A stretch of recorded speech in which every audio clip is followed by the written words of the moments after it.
Assalamualaikum warahmatullahi wabarakatuh.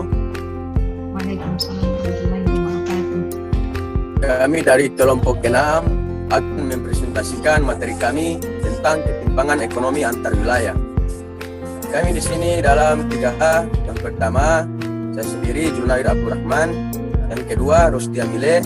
Yang ketiga, Aprilia Ikasi. Next.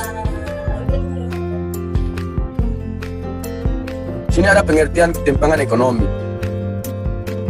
Menurut Safrizal 2008, ketimpangan ekonomi antar wilayah merupakan aspek yang umum terjadi dalam kegiatan ekonomi suatu daerah.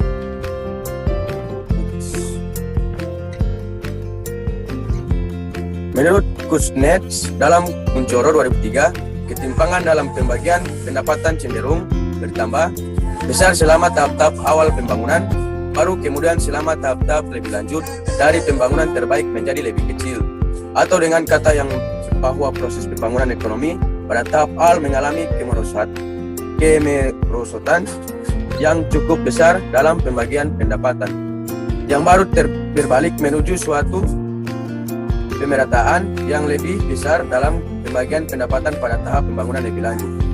Selanjutnya akan dilanjutkan dari teman saya.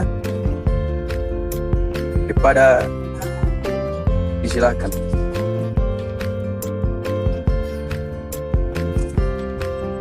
Ya, kemudian terkait dengan penyebab ketimpangan pembangunan antar wilayah, di mana penyebab ketimpangan pembangunan antar wilayah ini ada beberapa faktor utama yang mempengaruhi. Yang pertama terkait dengan perbedaan kandungan sumber daya alam. Penyebab utama ketimpangan pembangunan antar wilayah itu salah satunya itu adalah perbedaan kandungan sumber daya alam. Sebagaimana kita lihat bahwa di Indonesia itu memiliki perbedaan kandungan sumber daya alam yang cukup besar. Mana kalau kita melihat di satu daerah ada yang mempunyai minyak dan gas alam, tapi di daerah lain tidak ada. Ada yang mempunyai deposit batu bara yang besar, adapun di daerah lain yang tidak memiliki deposit batu bara. Nah, perbedaan kandungan sumber daya alam ini jelas akan mempengaruhi kegiatan produksi pada daerah bersangkutan.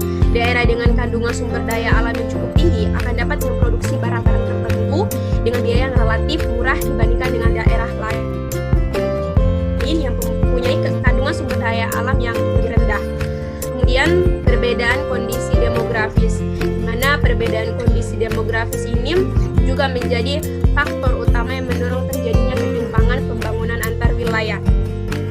Di mana kondisi demografis yang dimaksudkan di sini yaitu meliputi perbedaan tingkat pertumbuhan dan struktur kependudukan, kemudian perbedaan tingkat pendidikan dan kesehatan, perbedaan kondisi ketenagakerjaan, dan perbedaan dalam tingkah laku dan kebiasaan serta etos kerja yang dimiliki oleh masyarakat daerah yang bersangkutan. Mana tentu saja kalau misalnya berbicara terkait dengan kondisi demografis, berarti itu terkait dengan masalah kependudukannya. Kemudian terkait dengan kurang lancarnya mobilitas barang dan jasa. Mobilitas barang dan jasa ini di mana meliputi kegiatan perdagangan tentu saja antar daerah dan migrasi baik yang disponsori oleh pemerintah atau migrasi spontan. Alasannya adalah karena bila mobilitas tersebut kurang lancar,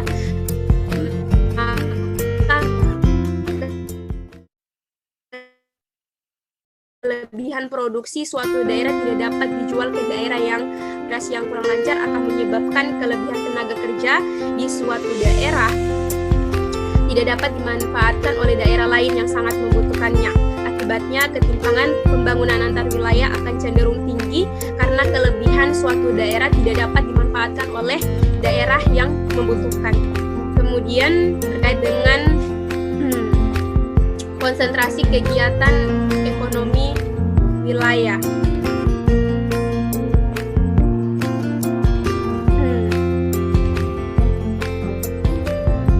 Ya, terkait dengan konsentrasi kegiatan ekonomi wilayah itu berpengaruh pada bagaimana alokasi dana dalam pembangunan antar wilayah, di mana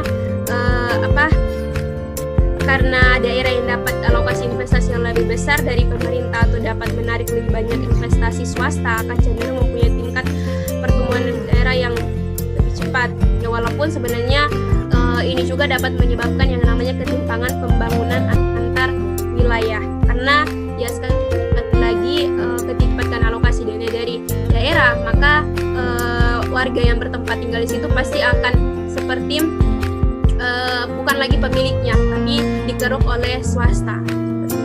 Mungkin saya kembalikan kepada moderator.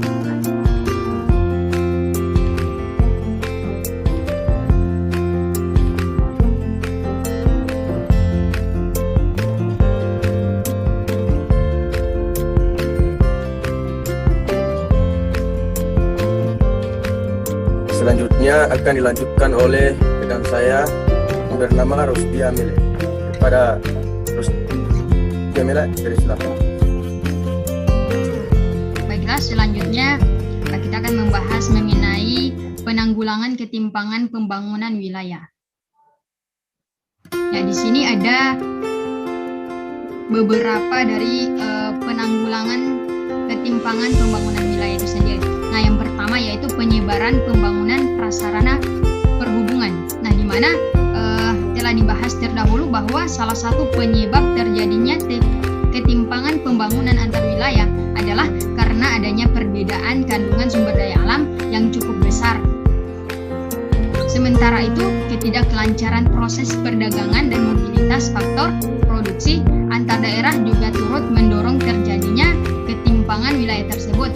Nah, selanjutnya yaitu mendorong transmigrasi dan migrasi spontan, di mana untuk mengurangi kepentingan pembangunan antar wilayah, kebijakan dan upaya lain yang dapat dilakukan adalah mendorong pelaksanaan transmigrasi dan migrasi spontan, di mana transmigrasi itu sendiri adalah pemindahan penduduk ke daerah kurang berkembang dengan menggunakan fasilitas dan dukungan pemerintah, sedangkan migrasi adalah perpindahan penduduk yang dilakukan secara sukarela menggunakan biaya sendiri. Nah, yang ketiga ada pengembangan pusat pertumbuhan, di mana kebijakan lain yang dapat dilakukan untuk mengurangi ketimpangan pembangunan antar wilayah adalah melalui pengembangan pusat pertumbuhan secara tersebar. Kebijakan ini diperkirakan akan dapat mengurangi ketimpangan pembangunan antar wilayah karena pusat pertumbuhan tersebut menganut konsep konsentrasi dan desentralisasi secara sekaligus. Nah, selanjutnya pelaksanaan otonomi daerah. Nah, di mana pelaksanaan otonomi daerah dan desentralisasi pembangunan juga dapat digunakan untuk mengurangi tingkat ketimpangan pembangunan antar wilayah. Hal ini jelas karena dengan dilaksanakannya otonomi daerah dan desentralisasi pembangunan, maka aktivitas pembangunan daerah termasuk daerah terbelakang akan dapat lebih digerakkan karena ada wewenang yang berada pada pemerintah daerah dan masyarakat setempat.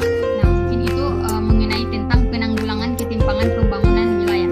Selanjutnya saya serahkan kembali kepada moderator.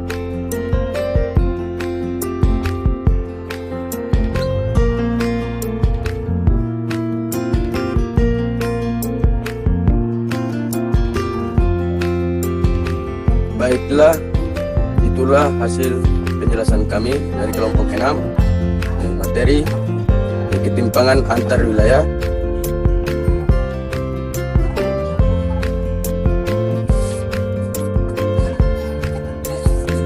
Selanjutnya akan saya menyimpulkan materi ini. Ketimpangan ekonomi antar wilayah merupakan aspek yang umum terjadi dalam kegiatan ekonomi suatu daerah. Ketimpangan ini pada dasarnya disebabkan oleh adanya perbedaan kandungan sumber daya alam dan perbedaan kondisi demografi yang terdapat pada masing-masing wilayah. Baiklah, itu hasil presentasi kami. Terima kasih. Wassalamualaikum warahmatullahi wabarakatuh.